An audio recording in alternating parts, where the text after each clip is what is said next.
Dude, okay, so I'm not a big drinker because I have POTS, right? But if I'm gonna tie one on, it's gonna be like lemon drop martinis. I can't help it. And the funny thing is, like, RT, do you remember RT? Yes. When we would go? So we were having lunch and they were like raspberry lemon drop martinis and we kept drinking them and I didn't know they were all alcohol. No, because they're delicious. Right. They're delicious. And then there was like 3 of them and then I tried to stand up and I was like, oh, we're done with conferences for the rest of the day. Yeah. No, I'm feeling very French martini today. Are you? Yes. All right. Yes, with my Delectable. chrome nails. Yes, they're scrumptious. Yes, thank you. So, Hey, happy release day, guys. You're doing great with those pictures. I see you back there. Look at them. so for the 3 people who don't know what Onyx Storm is about. Oh, dude, has anyone here not read Fourth Wing? Because you should run. Just run right now. Yes. Okay. Tell us about it. Tell what is the story? Oh, it's a war college for dragon riders, man. What? I know, right? It's crazy. They get to ride dragons, they get to ride each other, they get to ride, that was from L. I totally took that out of L. I read that and was like, fuck yes, that was amazing. I swear. I have a 20-year-old daughter. Yeah.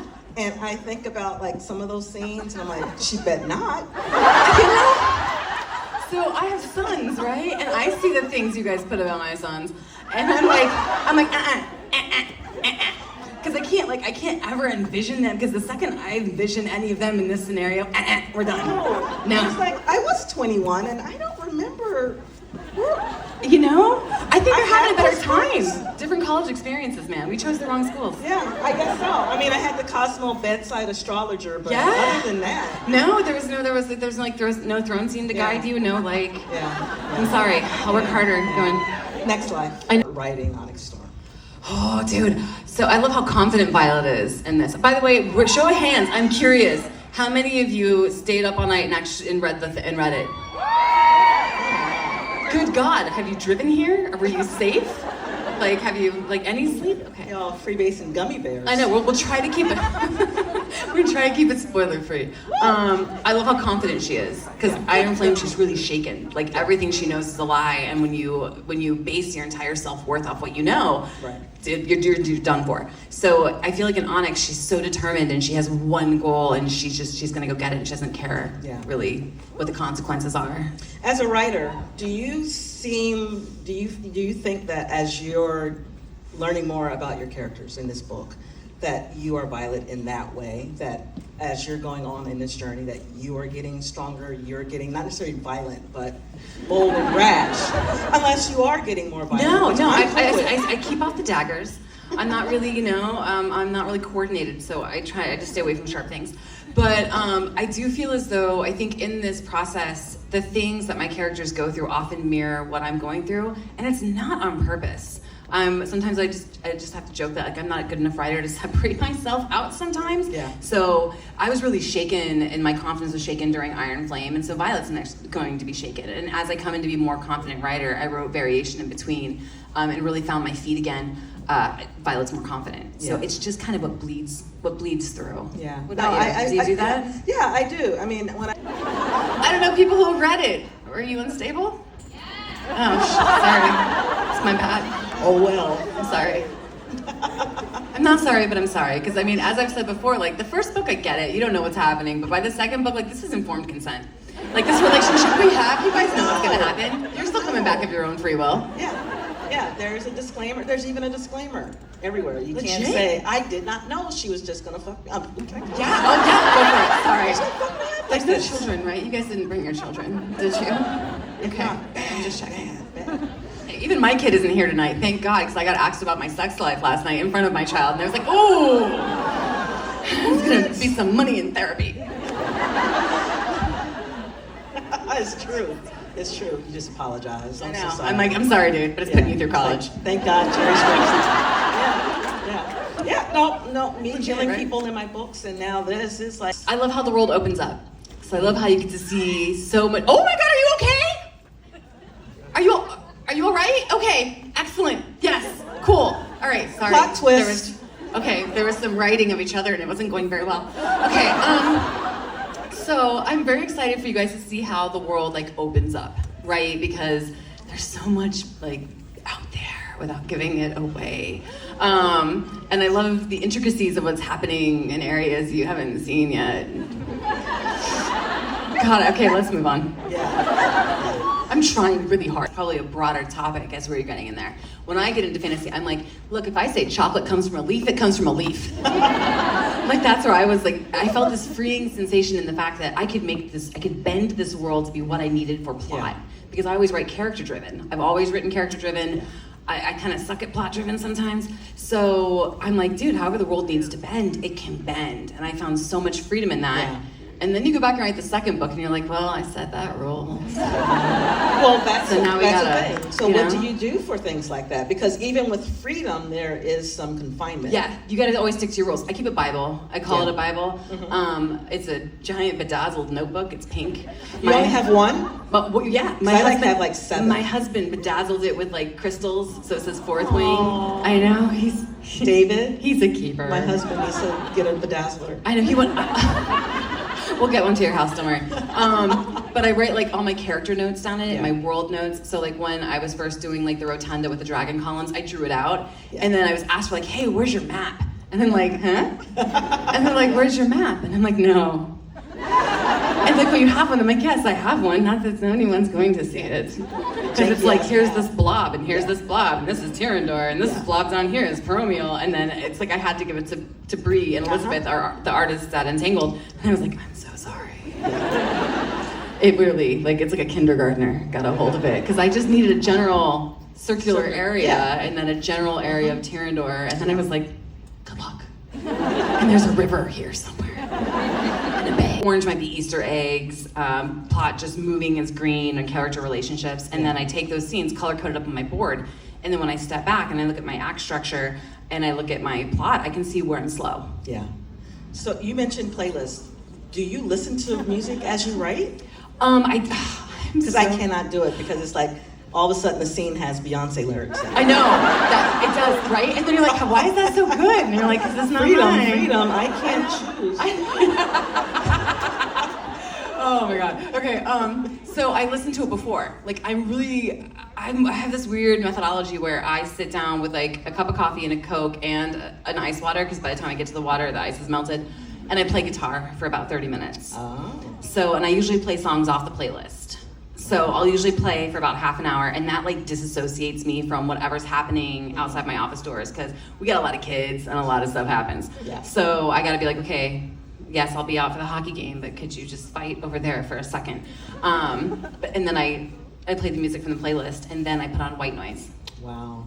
Do you write with white noise, or do you write with nothing? Quiet. I need quiet. I wake up at 4 o'clock every morning to write. I'm not in it. I'm in the garden, or I'm, I was going to ask, what's your favorite distraction? I garden. Like if I'm stuck, I know. I like plants. They obey the rules.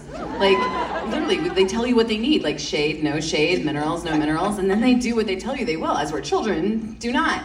So like, I love being in the garden. And when my hands are busy and my mind is quiet, or when the best ideas come. Yeah. It's like the most natural plot ideas, as opposed to when you're like laying on the floor and you're like, something has to happen here. Yeah. And you're staring at the ceiling. Yeah. No, when I can't figure things out, I will do laundry and watch a Netflix documentary. Yeah. Because then, documentaries, yes. You all are crazier than what we put in the books, which is why we write books. Because, legit. Yeah. Documentaries have the best ideas. I read a lot of nonfiction for that reason. Ooh, what nonfiction do you like? It depends. I listened to Green Lights, because what's better than Matthew McConaughey like reading to you? I just read Black Friend by Ziwe. I'm reading Madness in a 1952 Asylum, I think is what it's called. So it just depends. Whatever I see and has like a outstanding cover, like I'm a cover whore, I'll grab. But I'm always reading 3 books at once. Wow. So I'm always, no, that's ADHD. That's not commendable. I'm always like, I have one in paperback, which accidentally gets DNF'd sometimes because I left it somewhere. I have one on Audible and one on my Kindle. Yeah. No, I tend crazy. I would give it that. Okay, yeah. So when you were creating your dragons, like, how did you give them their personality? They're people. Like, to me, they're people in like dragon suits. Like, I can't, like, they're actual characters to me, right? So I look in, especially Taryn, I think Taryn was the first person who came to me, and when thinking about the Fourth Wing pitch, it was Taryn, and it was this very old curmudgeon-y dragon, and being stuck with this young, frail girl, and of course I wanted to see that power dynamic flip, right? And I love him because he's like the house mom of a sorority who wants no part of being there, or he's just like, stop, just don't call your ex again, like, you know, like that is, like, and he was very much my bulldog, my English bulldog. I had a very old, curmudgeonly bulldog. Is he like Sean Connery's voice? Whose voice is Idris that? Elba. Oh shit, I shouldn't have said that, I'm sorry. I'm gonna get in trouble on that one. Sorry, I never do fan casting. That just blew my mind, because now I'm gonna have to go back and read it in the Idris voice. That's wild. Okay, I'm totally pissed now. Just toss. Yeah. And no, okay, we're not even at that stage, okay? Like, don't even. That doesn't go anywhere. It was that was who was in my hypothetical. head. It was Okay? hypothetical. I don't want to see that on TikTok. All right? Control Don't wanna see that. Z. Control Z. I didn't Okay. ask that. I wish I had a was like, thing who was for in my like head? shine. Yeah. I love that I get to play with dragons. I grew up reading fantasy, and I grew up reading like Mercedes Lackey and Anne McCaffrey and Marion Zimmer Bradley and all these strong women fantasy writers. And then I wrote a fantasy and it didn't get picked up. And it broke my little heart. Yeah. And I wrote a romance because I was just kind of processing how to deal with my husband going back to Afghanistan. And I was kind of going through like those emotions. And that got picked up. And suddenly I'm a romance author. Now I love romance, and if it doesn't have romance, I'm not interested. Like, I don't want to, like, I can't. Like, it cannot keep my attention unless it's a nonfiction if there's not romance in it. Yeah. So getting to blend the two was like, yes, finally here we are. And so I love that there's that mix between internal and external conflict. Yeah. So, and dragons. Because I pretend... She used that word that starts with a C. But there are certain words I don't use with a C. I noticed that. You know what? Because I pretend that this doesn't happen. Yeah. See, all of you guys, you don't exist in my office, right? And as I'm writing that word, I'm like, ready? This is me. And I'm like, and then you have to read it over, and then the worst is when you get edits on it. Because then it's like, not only is someone critiquing your sex scene, but you feel like they're critiquing your sexiness, okay? Where you're like, look, that is possible. It is possible. Okay, like that is, yeah, it's, yes. Talk about murdering your darlings. Oh my God. Yeah. They turn bright What's red. the hardest part of this? The hardest The part? hardest part. Oh, man. Oh God, not that. Who is out there? Of writing the book. Writing the book. I think the hardest part's what happened afterwards, like watching it blow up and then trying to ignore it blowing up because I just needed to finish that deadline. And I needed to be a mom for my kids and I needed to work. So I think having it blow up around me as opposed to like blowing me up, it's like it blew up around me and I watched it happen to somebody else, I think was the hardest. But other than that, when I can block everybody, like one of you guys don't exist to me, and I do love you all, but sometimes you have to go away. When I can block the world out and sink into it, that's the magic. That's when the computer fades, my scene around me fades, and I'm there, and I'm in the college, and I'm with them. That's the magic. What ground? Yeah. You know, what is that thing? This is going to be the most, because being a staunch feminist, this is going to be the most anti-feminist thing I say. I am my husband's wife. And like, it is, that man has wrapped his arms around me and said, you will make it through this deadline, you will make it through this release, you will make it through this tour. I will hold you here, I will hold you to the earth by my sheer force of will. Because I am married to a magnetic force of a man. So, he appreciates that. He's at a hockey game right now. I know, but it's my husband and my kids. Like my family's what grounds me because real life is what happens like in my house and at my kitchen table and in our living room. Real life isn't. This is like frosting. Yeah. You guys are like the frosting. You are the sweetest part of the cupcake, but like the real stuff's at home. If this was a regular Tuesday, what meal would heck would be in a messy bun and a hoodie? Probably one of the hoodies that makes fun. I like to buy hoodies that make fun of myself. So I have like hoodies that say like overhyped and stuff like that. Like I pull them on, I'm like, and then I put them on and go about my day. We probably would have ordered something because I can't remember the last time I had time to cook.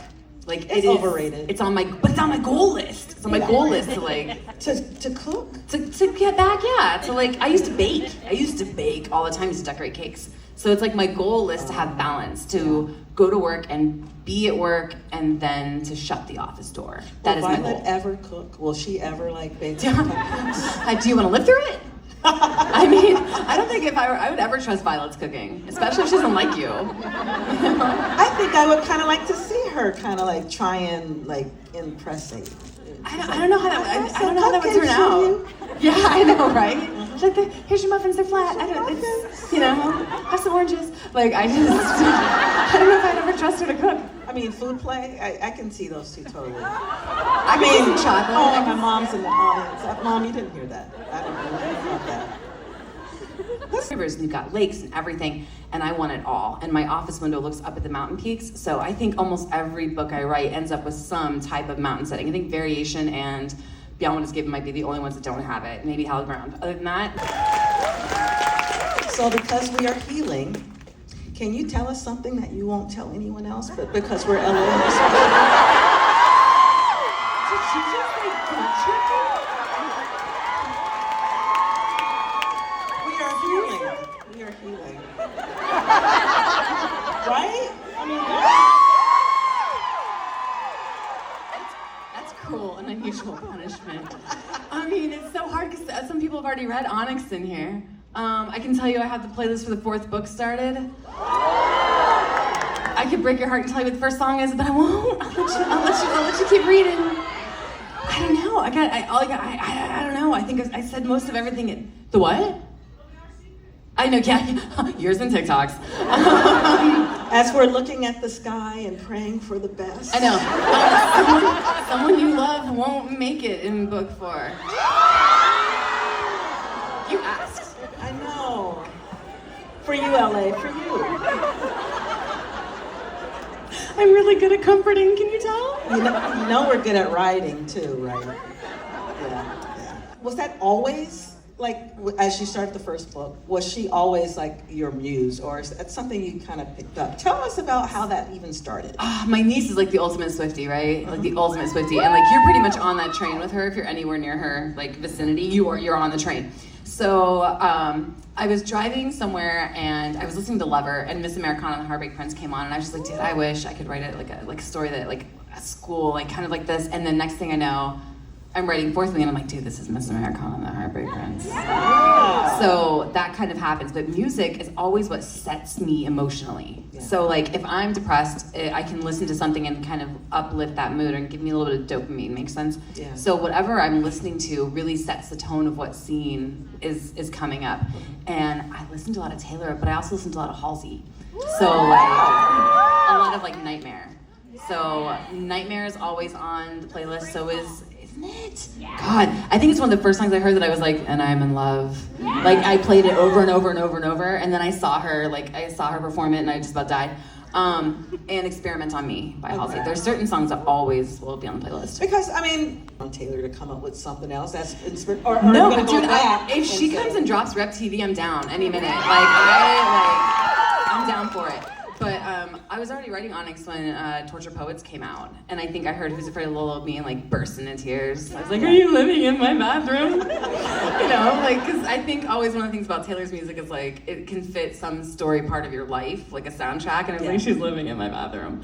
But yeah, it influences. So does every character have a Taylor Swift song? No, but someone asked me that. I was at his shed, and they were like, "Here's a live video. What characters give which songs?" And I was like, turn it off. I'm like, this requires like a half an hour and an examination of the discography, and it's gonna take a second. Like this isn't something we just do nilly-willy. We have to talk about this. Yes. What's your favorite part of the writing process? Because I'm thinking about how are we moving a relationship? Because if we're not doing one or the other, it doesn't need to be there. Yes. So, because I don't write superfluous scenes. Like, it's stupid. It's a waste of your time. Right. So I'm like, how are we moving character development and how are we moving plot? Mm-hmm. And it better be moving one or the other. Yeah. And then do you ever watch The West Wing? Yeah. Yeah, okay, so I'm like a huge West Wing and like Aaron Sorkin fan, right? And I always find that I'm on like a walk and talk. Like constantly. I'm like, and we're watching the class having this discussion. Because you have to move. It's character blocking. Like I have to get them here. So it's like, and we're talking and walking. Yeah. See, okay. So, Izzy wants to know, is Izzy out there? Yeah, where's Izzy? Up there, yes, I see you. Hi. Izzy wants to know, what songs would you say emulate Zayden and Violet's individuality? Individually? Individual. Oh, geez, I just said we can't do this on the fly, man. Didn't you? I mean, okay, that came in earlier. I think Nightmare is really very much Violet. There's a lot of politics, I think, in the Nightmare song, but also just the idea that the weapon is her mind. Zayden, I don't know if he'd ever speak to me, that'd be nice. He's a quiet guy. I like Painted Black, honestly. In some ways he is. In some ways he's not. I know. Depends on when you catch him. Yeah. She wants to know, who is your favorite character and why? That's me.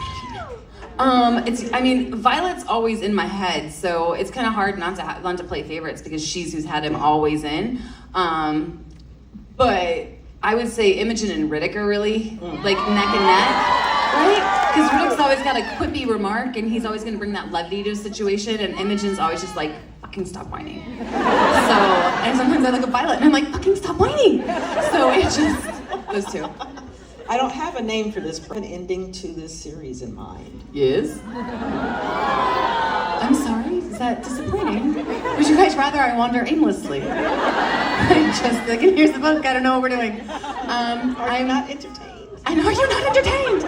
I was really lucky that we had the television offer come in when I was in edits on Fourth Wing. I know, right? Holy crap, is that a whole thing? And so because of that, I had to draft a synopsis of how the series would go, and I had to actually look at okay, this book is this book is this book is this, and this is how it ends, and then turn it in. So yeah, I know how it ends. Well, since we're here, and that is a question. No. Okay.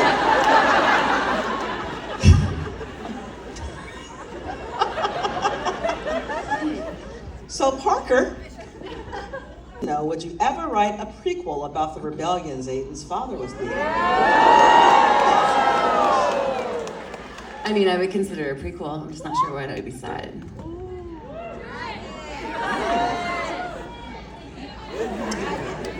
Okay. Just let me live through this series first, okay? Let's just live through this series first. Let the lady garden. I know. I need to grow some plants. Do you wear a bonnet? Not that type. Do you wear the dragons or anything? So Taryn is very much he passed my oldest bulldog Diesel, and he lived to 12 and a half, which is bulldog years That's right. Incredible. And he was a curmudgeon who would bite at anyone. You would just snap to warn him you were coming. As one does. Yes. And then during the pandemic, we were supposed to go to Scotland for a signing. And of course the world shut down, and so we took the money we'd saved to go to Scotland, and we bought a dog, and we named her Scotland. And she was the bane of his existence. And she's a little bit Indarna-like, but then Diesel died, and Scotland got depression, and they told us it was either doggy Prozac or pot. And so I was it's Colorado. So I'm well, maybe we should just buy her a friend. Maybe she needs a friend. And so we brought home London. And London's a nightmare. She's really cute. She's really, really, really cute, but man. Is she a small dog? No, she's an English bulldog. So she's, ooh. Yeah, so I'm sure she's gonna, I kind of envision her more of an Antrim kind of figure. She's very oh man, yeah. Not her name, not that. Yeah, you got Unless that. It's Rose. It is Los Angeles. It's Rose? It's Rose. Rose. Unless it's Do we have a Rose? It's Rose. Okay. Hi! Oh my God, look at your back! That's amazing! You can see? We're gonna go back to the glasses conversation. I know. So Rose wants to know, I saw Amira? Mira? Yeah. Oh, Amari! Okay. Oh my God, I'm gonna, punish you. You think I don't mispronounce stuff all the time? Then I don't feel so bad. Okay. Described as the Queen of the Gods on page 8 of Fourth Wing. Yes. Knowing from my writing class, the first chapter, everything is intentional. Will Amari play a bigger part in the series going forward? Maybe. Have you read Onyx yet? Okay, no, it's not in there. I'm just curious. I'm just leading you guys astray. we're getting at certain themes. We're hitting at certain themes. That's a red herring. Yeah. Love following you on Instagram, exclamation point. She's more excited than how I just read it. That's okay. Love following you on Instagram. That's fine. Happens. Oh, this has a question mark and an exclamation point. Okay, got it. Yes. Happened to see you shared Onyx dorm early with some family members. What were their reactions? Oh, dude. So my niece read it. I mean, my husband reads everything first, right? And so I kind of like side-eye him and watch, and then I get to like, you know, the reactions of like, what did you do? My niece read it when we were on vacation, and I was finally off deadline and finally like human. Hadn't been human in a while. And the poor girl, I was like, hey, where part are you at? How'd you get that? Did you see how I did that? Did you like that part? What did you think about this? Did you pick that up? Did you pick that up? You didn't pick that up, huh? Okay, why didn't you pick that up? So I think she was the one who was like, oh, geez. Did you guys saw that? Like that was her reaction to certain parts of things that happen in certain parts. Going back on something, you said you have Easter eggs. What's one Easter egg from fourth? Everyone's read it, so it's not like... If you haven't, why are you here? Like, I'm not that funny. This is not that, like, yeah. Unless you're here for Rachel, in which case, yes, please. What's one of your favorite Easter eggs? I have one. Oh, really? In Fourth Wing? Her scalp prickling? Yeah. Like the fact that she actually, because she can actually feel Zayden, you know, like actually, like it's in there. Yeah. That's probably my favorite one. And I think it was so funny because people were like, this is written so horribly that this and this. And I was like, it has a purpose. Like, just give me a shot. Yeah. No, I think it's the second chapter of the last one. I have a Good Times reference. Yeah. Yeah, as in Violet wants to know, with Zayden's second signet, how come he didn't know Jack was a Venin? Venin the whole time. You're so close though, you're doing great. So people can shield, man. And there are reasons. Have you read Onyx yet? Have you read it? Partly? Okay, keep going. Just keep going. Yeah, no. Like, I appreciate the valor and the attempt, and you almost got, yes, but let's keep rolling. All right, that worked. Okay. And do you have another one? Do you have another question? Okay. I just saw the hand. I'm here for it. Okay.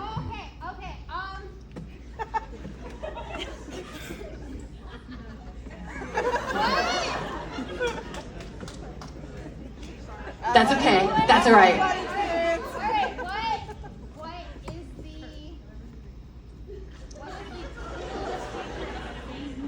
What is the what? Coolest secret that Zayden has?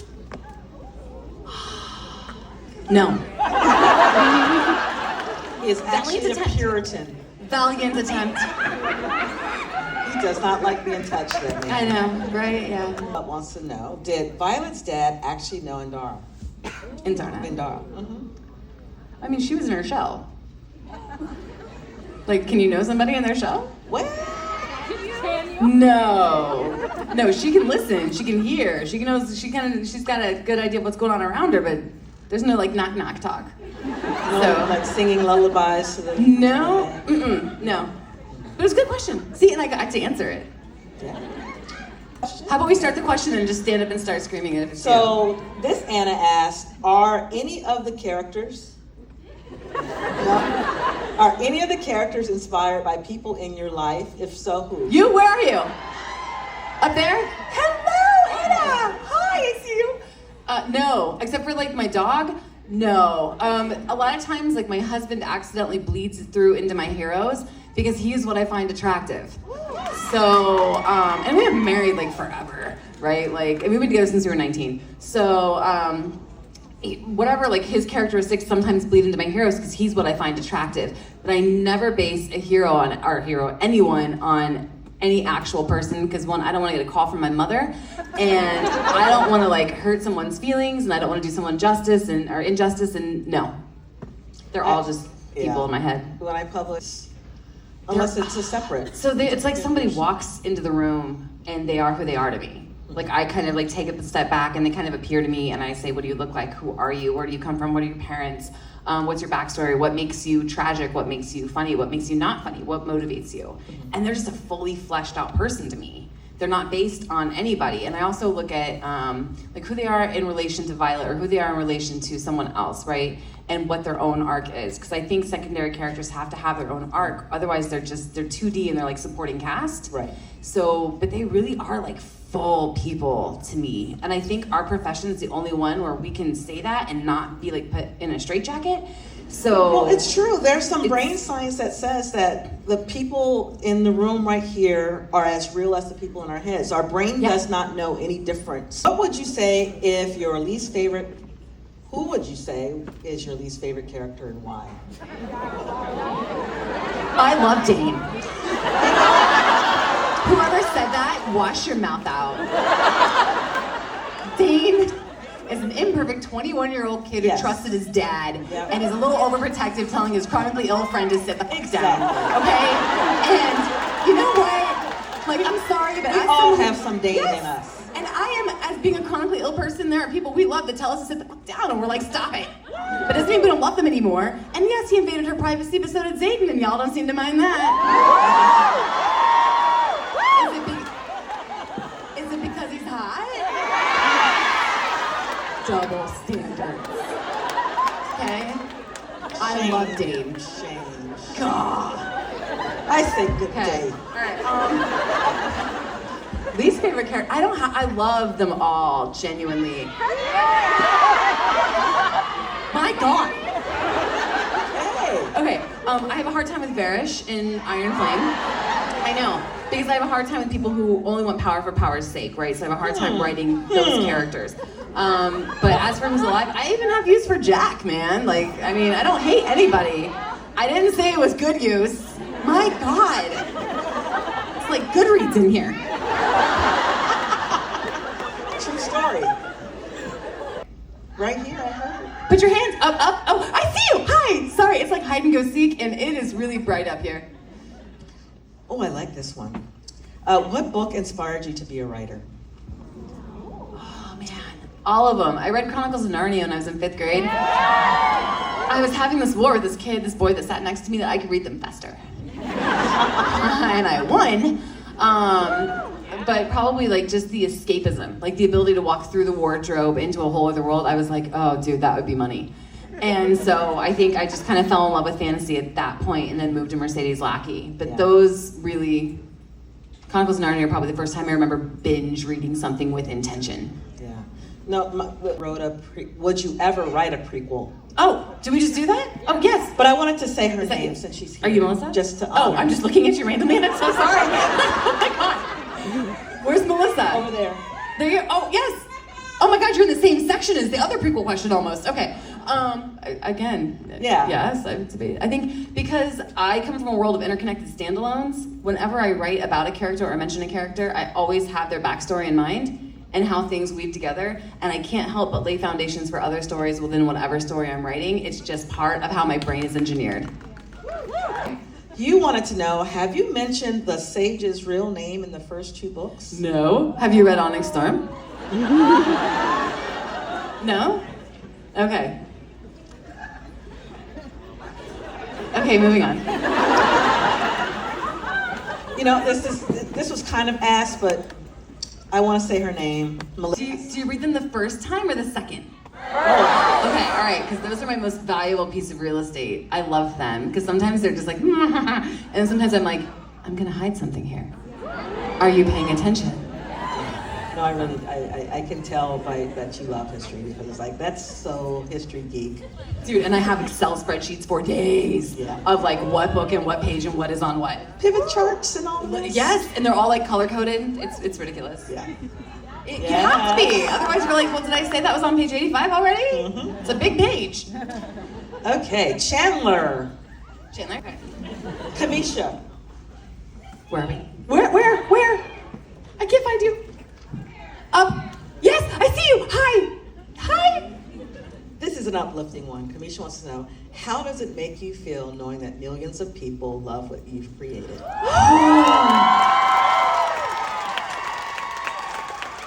There are times, like I spent 4 days in December opening all the wedding invitations and all of the graduation announcements you guys send me and sending back holiday cards. And to see your faces and realize that you guys are all in my head and we have this collective experience. Like to me, I can drop in the middle of this Gaiath and you guys can too. And it's wild to know that you've been in my head and that you're on this ride kind of with me, and it is amazing. And the positive things far outweigh the negative, and seeing how many people say they feel represented, and seeing the people coming in with their dogs that say Service Dragon on them. And no, seriously, I get so distracted. I'm like, hi dog. But it is the most uplifting thing to see your messages and see your comments and know that it's touching you guys, and that's what keeps me the keys. So I love you guys too. Thank So you. we're at the end. At the end, you are amazing. Thank you, guys. Oh no, never mind. Lexi. Lexi wanted to know. Going once, going twice. My God, is it that bad of a question? Okay. Well, my bedtime reminder just went off. I go to bed at 9:17. Every night I go to bed at 9:17, and it just told me it's time to brush your teeth. I'm with Rebecca tonight, asking Lexi's question. You don't plan to new moon us, right? No love triangle with Dane. Okay, all right, I got the reference. Okay, all right. I'm staying fully clothed this evening. Thank you. That is not on the agenda, nor did you pay enough. Okay. High class up here. Okay, I mean, sometimes. I mean, how many martinis have I had? On Tuesdays. It depends. So, I mean, I'm never gonna tell you guys how it ends, but I can tell you I'm not a fan of love triangles. I've never read one that I like. I've never read one that I'm not already like, that dude. What's wrong with you? It's that dude. So I wouldn't say you don't have emotional difficulties, of course, but like, I'm not a fan of love triangles. Interesting.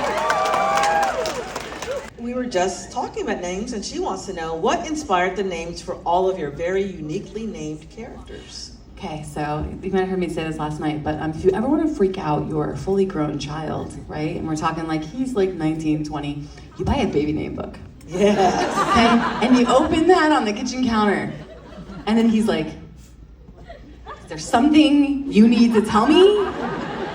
When a man loves a woman. I know, and I'm like, I don't even see people care about each other deeply. And I mean deeply. So I have a baby name book of like 10,001 baby names, yes. And I always thumb through it just to start with, and then I make sure a name isn't gonna be insulting or insensitive, and then I look at like how I can play with the spelling. And then usually if it's a main character, I keep a list like I'm naming an actual baby. Mm-hmm. And then I go through like the process of a week of crossing names off. Like, no, that's not who you are. That's not who you are. I wrote a book called The Reality of Everything, and I named this character Benjamin. And I called my editor and I was like, dude, this is awful. I can't get anywhere. This guy is, I don't know what's happening. She's like, rename him. I said, what? It's like, no, his name, I'm like 40,000 words into this. You think I'm renaming this man? She's like, control fine. Control fine. And I'm like, yes, I know. What is it like managing your writing life with chronic illness as a fellow writer with EDS and POTS? I love to hear what a day in your life looks like. Thank you for representing. Okay. Thank you. So, as someone with EDS and POTS, don't do what I did. No, I'm serious. I would not recommend anyone working 12 to 15 hour days for 2.5 years straight. It was absolutely horrible for my mind and my body, and I don't know how I lived through it. Don't do it. As someone who is striving for balance, I will tell you what the balance I strive for is making sure I stay hydrated with electrolytes for my POTS. This is the only time you'll see my feet down. Usually I get out of bed and I'm in compression socks within 30 seconds. I sit with my feet elevated and my knees supported because they hyperextend, right? And I might sit for 8 hours without moving because I will lock into the point where I will forget to drink water. So, my best advice is listen to your body, because the days that you give it, if you don't give it those days, it will take those days twice over when it breaks down. Are Violet's parents really her parents? Ouch. Yes. Are there doubts? Are there doubts within the fandom? Oh, really? Do you guys really see Lilith Sorrengill cheating? That's another story. That's her romance. The what? Like adopted, like they took her in from somebody. Oh, Oh, nah. like an orphan. No. But it was a good guess. It was lovely. I do have books that touch on adoption, but this is not one of them.